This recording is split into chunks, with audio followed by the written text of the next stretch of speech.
For early access plus exclusive content, facilitated discussions, live one-on-one Q&As, and more, become a patron at patreon.com/BrucePointset.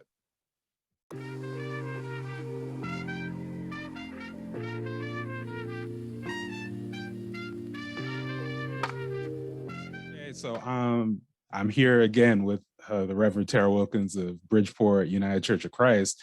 And, we in another video, we talked about the project you're doing with Beacon Village as far as tiny homes and, serving houseless people in the community. And I wanted to kind of extend that or broaden that conversation out to something we've talked about offline a lot, but I think it'd be good to bring just to people more, in the public. And that's this conversation around the quote unquote, the nuns, which yeah, I remember just a few years ago, you invited me out to coffee. We're just talking about, how can, ways just like to partner with the church just to do more, extend the community work. And that's the first time you introduced this idea of the nuns to me. Can you just explain what that means for people? Sure. Nuns are people that don't identify with any religious identity. Where you fill out a democratic form and you say, what is your religious affiliation or what is your religious tradition, and they select the box none. And that doesn't mean that they don't have a religious or spiritual viewpoint. And it doesn't mean that they're not don't have a spiritual practice. It just means that they don't affiliate with any denomination or tradition. Yeah. And, that really kind of gets to, this conversation about the role of church in society. And, this idea of, we go back to, Ainsworth, UCC. And even though these days I identify as an agnostic, I never really, strayed too far away from, whether it's Ainsworth or UCC in general.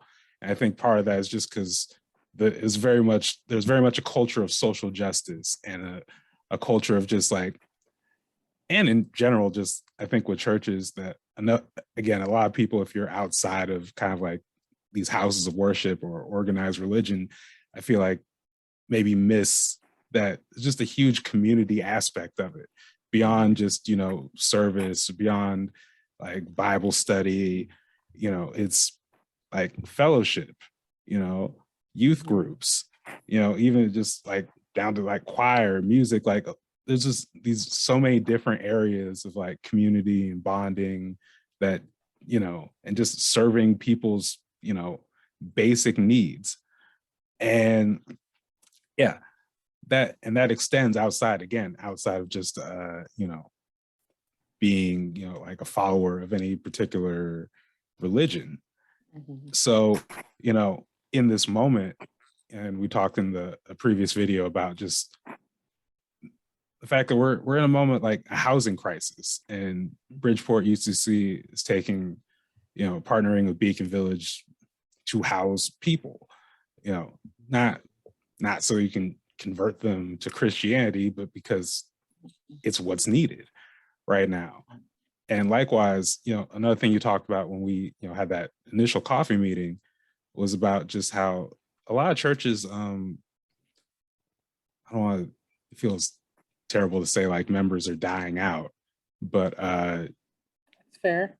yeah, I guess, you have a lot of buildings, I guess, like these big buildings that are out here, with communities surrounding them in need. Can you just, I guess, talk about that dynamic more? Because I feel like I'm framing it in a very No, you're bad way. absolutely right. I mean, we used to say that we've lost a generation in church, and now, we've lost 3 or 4 generations of where our grandparents were every Sunday and maybe on Wednesday or Thursday churchgoers. That generation is dying off. And I think there are a lot of reasons for that. The language of the culture has changed a lot in 50 years. but the language of the church has not. And so I think that the reason that we don't, that, people's kids and grandkids aren't coming back to church is that it doesn't feel relevant to them. Besides our sort of our rhythm of our normal week where Sunday becomes, Portland is arguably or Oregon is arguably the least churched state in the country, the Pacific Northwest for sure. And so people aren't members by any other kind of sort of family tradition or social pressure or whatever. And they're just not finding it relevant. In Portland, it's better to go for brunch or something and do that. But what I have experienced is that there are a group of people out there that, first of all, really crave community, authentic community, people who walk their talk, who aren't just say, yeah, I believe in treating each other a certain way on Sunday morning, but then, Monday morning, they don't behave that way out in the world. And so there are a lot of people in the community that just sort of have a disdain for that kind of hypocrisy. Not to mention that, there's Christianity is a very broad tradition, and we have, anti-gay, white supremacist, nationalistic churches in our country.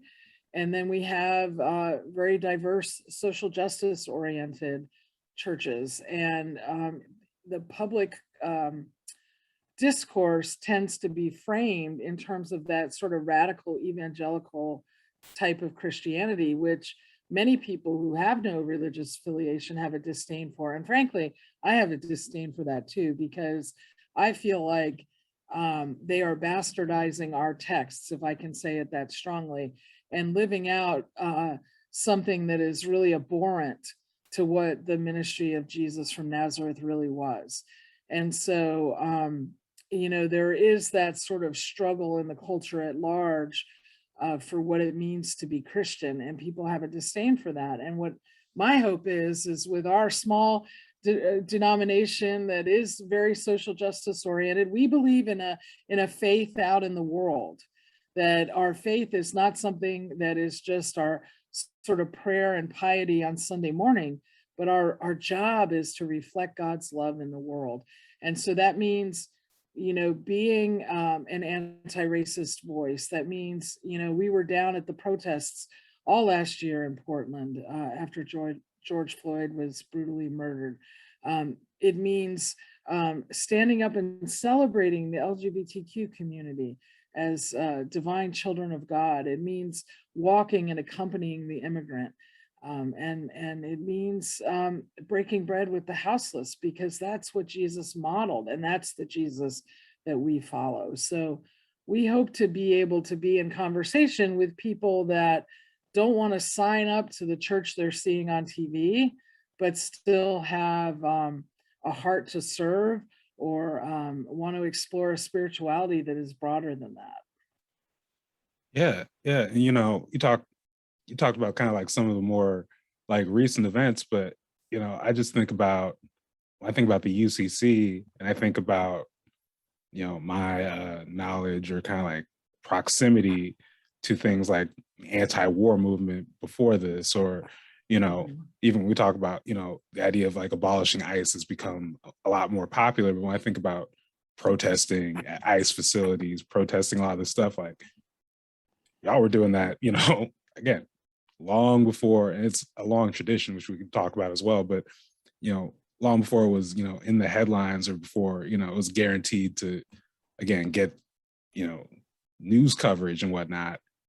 I can just think of, again, as someone who, identifies as agnostic, grew up in the UCC, and just be like, man, it's awesome to see, oh yeah, that's my pastor out there, in a circle protecting people out here at the facility, out here, protesting, getting arrested at these ICE facilities and whatnot.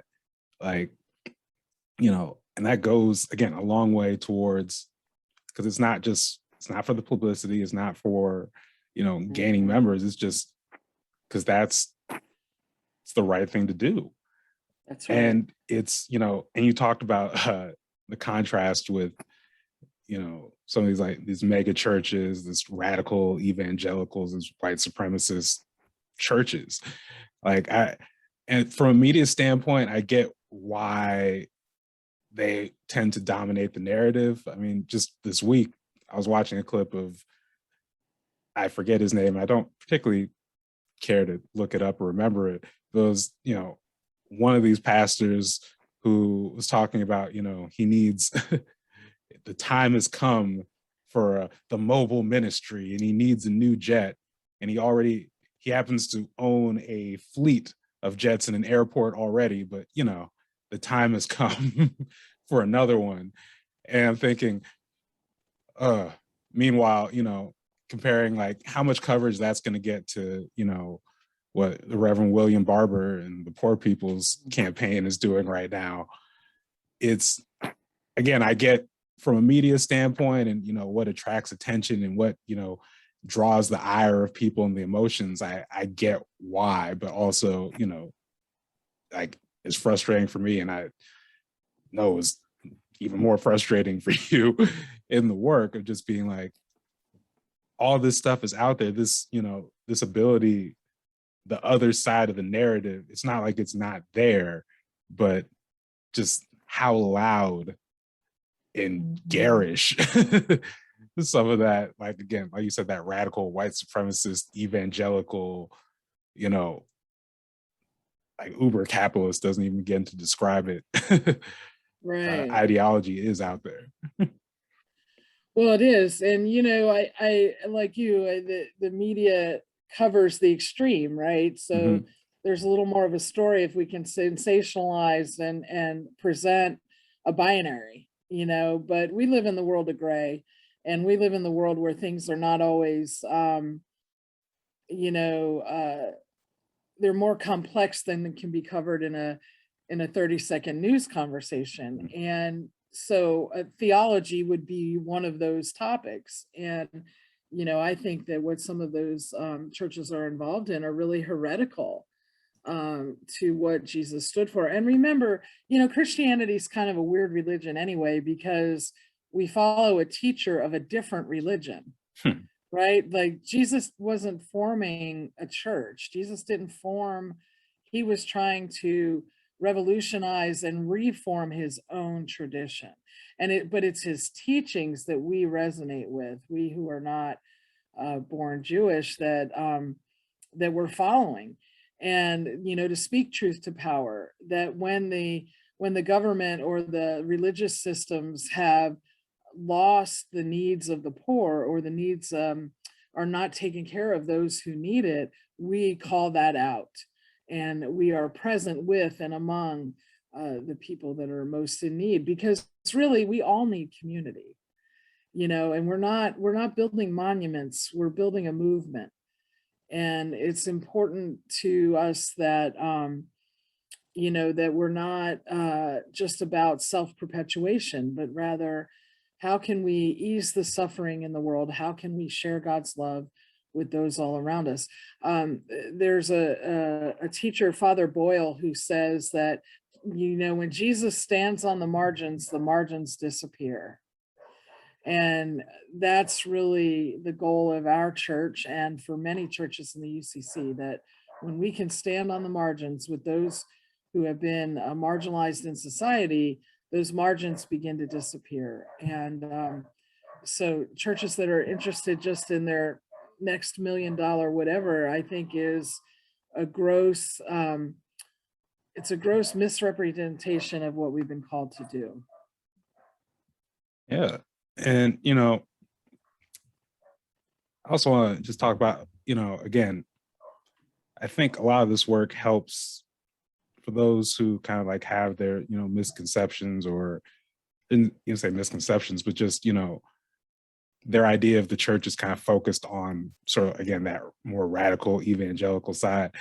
Like, I think a lot of this work, we talked about, protests, or, providing housing and some of these like bigger issues, but even on like a small level, we, collaborated on a program. I also want to shout out Molly Mitchell, big part of that team for that when we're doing the reframe.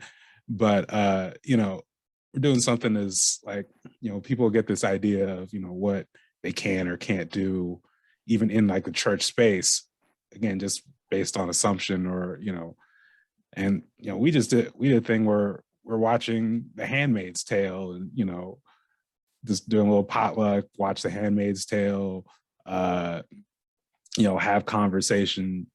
But, a lot of people might be like, hey, wait, you can do that? Isn't this the holy space? What can we, and I feel like it's also just good, again, because so many people have these apprehensions, these assumptions, just to like, I think this work is really great as far as like helping people reimagine, like if nothing else, even just take it to a basic space of, yes, this is the church, but this is a building. This is part of the community. It's not, its own little fiefdom within the community.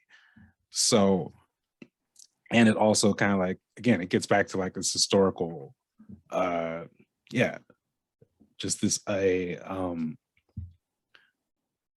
tradition, really. Like I look at it, my parents always tell me about just, stuff that happens as far as like civil rights movement and just the, all the organizing that happened within church spaces, or later on, like Black Panthers, a lot of their free breakfast programs were run out of churches, other programs like, Right. and there's countless examples all across the board as far as just like revolutionary stuff that, was in partnership with the church, even if that's not the main story, because the church was there to serve. Right, exactly. The church, I see the church as a community center, and one of our members, when we were considering to getting ready to take the vote on to have the 10 microhomes on our property, she said that she felt like it was wrong for us to have this property that's worth a lot of money in the city of Portland and only use it for half a day on Sunday. Like, that's just wrong when there are all these needs in the community. And we see ourselves as being integrated into the community, and now in a whole different level, in a whole different way. And I think that that's the role of the church, that we can do what we need to do on Sunday morning to come together, to hold each other in prayer and to support each other. Somebody described the Sunday morning worship as the gas station. You come to the gas station on Sunday so that you have the fuel to do what you have to do all week.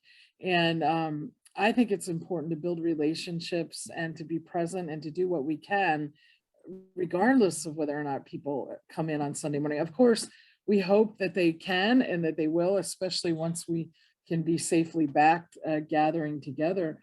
But even if that doesn't happen, we still have a role and a calling to be present in the community. Yeah, I think that's a perfect place to wrap. Reverend Tara Wilkins, thank you again. Can you just let people know if they want to get involved with Bridgeport, UCC, how they can get in contact with you or in contact with the church? Sure. Well, we have a website. There's a form on the website you can fill out, or you can email me at revtara@bridgeportucc.org. And I'm on Facebook, and Twitter, and we also have a Facebook page. Any of those ways will get to me. So I'd love for folks to be in touch. Great. Well, yeah, thank you again. And yeah, enjoy the rest of your day. Thanks so much, Bruce. Thank you for watching. Please like and share and subscribe so you can stay up to date on all the latest videos. Thank you.